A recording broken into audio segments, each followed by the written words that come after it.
not telling this this particular thing. You have to ask this question. See, I am telling whatever the thing, whatever the aspect, whatever the concept, whatever the thing, please ask yourself.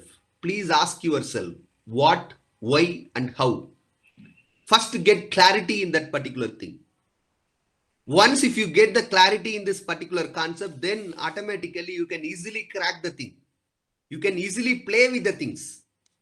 So this is a very, very basic thing. It is necessary that we have to get clarity, right? So keeping this in mind, I am going to highlight what is structural health monitoring, why the structural health monitoring is gaining momentum, and how the structural health monitoring in a general way, how the structural health monitoring in a general way can be executed.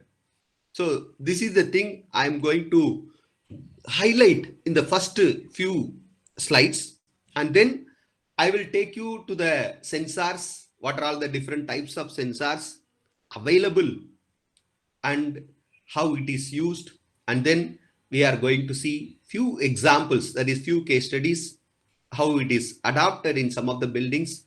So this is the thing how we are going to proceed with our presentation in today's session, right? So what is structural health monitoring?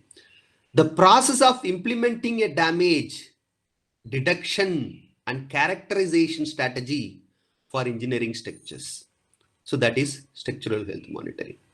Because the structures are deteriorating due to several reasons, and it is mandatory that the health of the structures must be monitored, and the health of the structures must be properly observed, and it must be rectified or controlled. The deterioration must be controlled.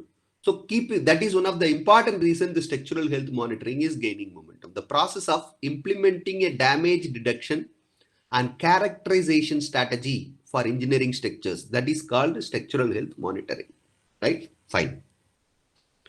So this is the history, how the structural health monitoring concept developed and what is a thing. So you can able to see here in 1970, you can able to see this 1970, that old structural health monitoring. It is called old, but it is not old with respect to our country. I don't tell that it is old with respect to our country, but it is old with respect to developed country. Wired independent sensors not communicate with other sensors, only monitoring is happening with respect to the structural health monitoring in 1970. And next in 1990s, new structural health monitoring, that is a fiber optic, less calibration, wired and wireless, sensor array, self-organization and near neighbor awareness, only monitoring. So this is the next level of development. When the next level of development happened, there are some issues in all the stages. In all the stages, there are some issues. Without issues, no problem can be solved, no problem can be rectified. So in the same way, whenever the development happened with respect to the structural health monitoring, this kind of issues arises. And in the 2020, we are moving towards wireless based smartphone, that is integrating the structural health monitoring, integrating the sensors with respect to smartphone.